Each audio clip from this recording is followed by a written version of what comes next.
산다는 것은 호흡하는 것이 아니라 행동하는 일이다. 아이들을 정성껏 키우고 가사 일을 돌보며 남편에게 행복이 가득한 가정을 안겨다 주고 집안을 현명하게 꾸려나가는 한 가정의 어머니의 모습보다 더 감동적인 모습이 과연 이 세상에 존재할까? 양심은 영혼의 소리여. 정열은 육신의 소리이다. 우리는 모두 다른 사람의 희생에 의해 생활하고 있다. 물론 나 자신도 희생하고 있다. 일을 한다는 것은 사회적 인간으로서의 의무이다. 직업이 뭐든 상관없다. 열심히 일하지 않는 사람은 먹을 필요도 없다. 일하는 것은 욕망을 강화하고 절제는 그것을 컨트롤하는 법을 가르친다. 잘못을 부끄러워하라. 그러나 그 잘못을 회개하는 것은 부끄러워하지 말라. 인간이여, 악의 근원을 찾으려고 하지 말라. 그 근원은 바로 너 자신에게 있다. 내가 행하는 악이나 내가 참아내고 있는 악 이외에는 그 어떤 악도 없다. 악이란 자기 자신으로부터 나온다. 약속에는 가장 뜸을 들이는 사람이 가장 잘 지킨다. 많이 아는 사람은 말을 적게 하는 반면 조금밖에 알지 못하는 사람은 말을 많이 하는 법이다. 당신을 좋게 말하지 말라. 그러면 당신은 믿을 수 없는 사람이 될 것이다. 당신을 나쁘게 말하지 말라. 그러면 당신은 당신이 말한 그대로 취급받을 것이다. 책의 남용은 과학을 죽인다.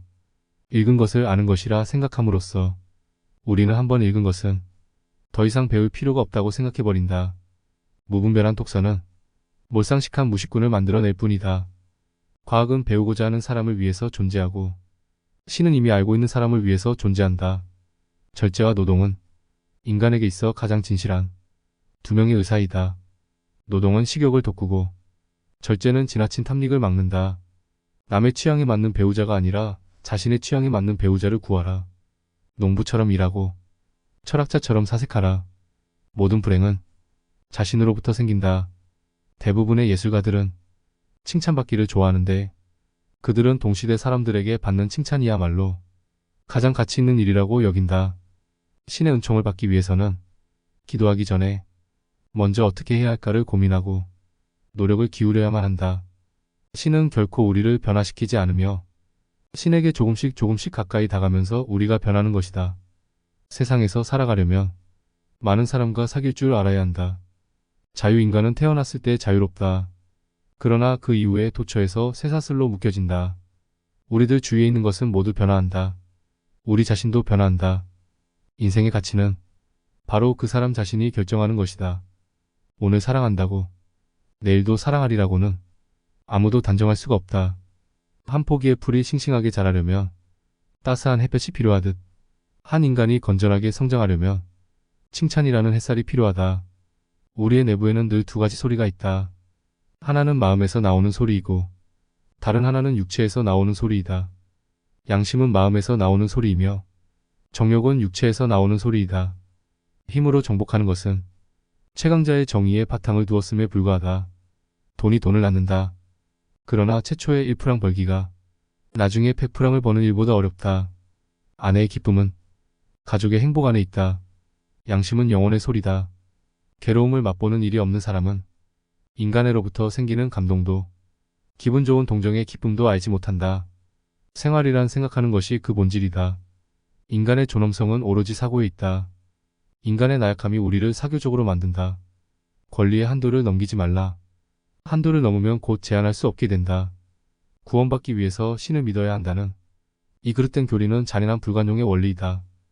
행복이란 돈이 있고 잘 먹고 소화를 잘하는 것이다. 가장 행복한 사람은 고통을 가장 적게 겪는 사람이고 가장 비참한 사람은 기쁨을 가장 적게 얻는 사람이다. 사람과 사람끼리 함께 웃고 이야기하는 즐거움만큼 사람의 마음을 서로 맺어주는 것은 없다.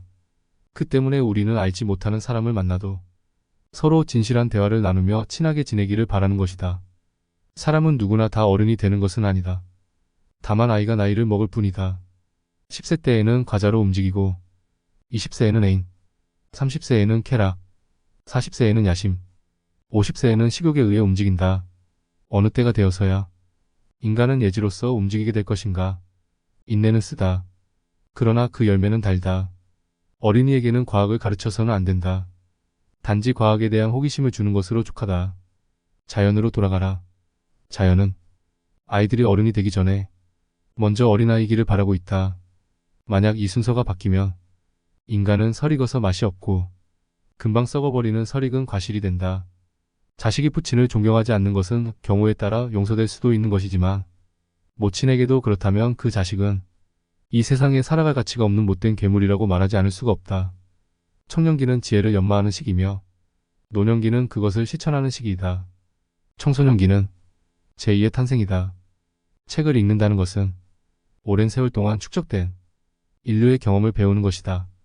자연을 보고 자연을 통해 배우라. 자연은 끊임없이 자신을 단련한다. 잘못이 부끄러운 것이 아니라 그 잘못을 고치지 못하는 것이 부끄러운 것이다. 이 세상의 행복은 하나의 소극적인 상태에 불과하다. 행복은 그 사람이 받고 있는 고통의 최소량으로 계산해야 한다. 욕망은 언제나 우리를 끌고 간다. 우리가 도달할 수 없는 곳으로 끌고 간다. 우리의 불행은 욕망이 이끌리는 데 있다. 자연은 인간을 결코 속이지 않는다. 우리를 속이는 것은 항상 우리 자신이다. 자유를 포기한다는 것은 인간으로서의 자격을 포기하는 일이다. 아니 인간의 의무마저 포기하는 일이다. 모든 것을 포기하는 사람에게는 아무런 보상도 있을 수 없다. 이성이 인간을 바로잡는다면 감정은 인간을 이끌고 간다.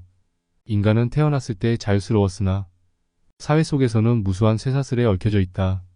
교육의 목적은 기계를 만드는 것이 아니라 인간을 만드는 데 있다.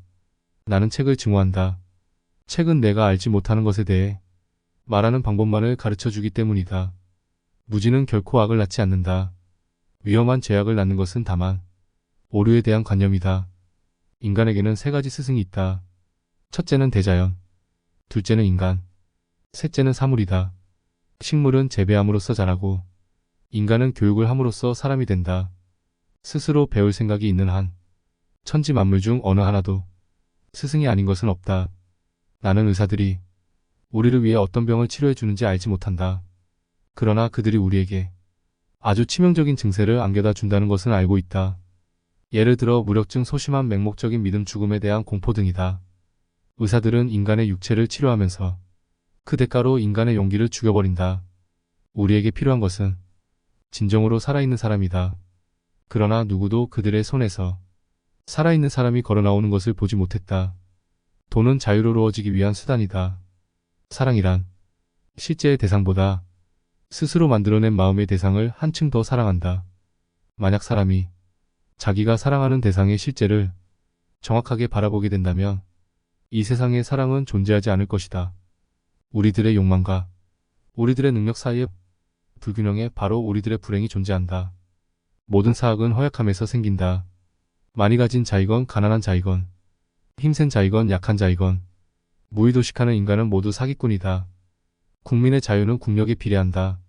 자기가 살고 있는 나라에서 아무런 빚도 지지 않은 사람이 어디 있는가? 그 나라가 어떤 나라이든 간에 인간이 소유하고 있는 가장 귀한 것, 즉 자기 행동의 기준과 미덕과 사랑을 자신의 나라에 빚지고 있는 것이다. 나의 머리는 발과 함께 움직인다. 걸음을 멈추면 생각도 멈춘다.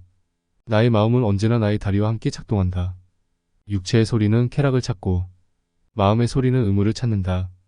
육체의 소리는 물체를 탐하고 마음의 소리는 맑고 깨끗한 것을 원한다. 공통의 불행은 우리의 마음을 서로 결합시킨다. 감사는 마땅히 치러야 할 의무이다.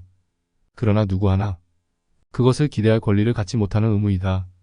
인간의 자유는 원하는 것을 할 수 있는 데 있는 것이 아니라 원하지 않는 것을 하지 않는 데 있다. 자연과 미덕은 사회와 재산의 산물인 학문과 예술에 의해서 상처를 입고 있다. 인간의 교육은 태어났을 때부터 시작된다. 나는 희망을 가졌는데 나날이 시들어간다.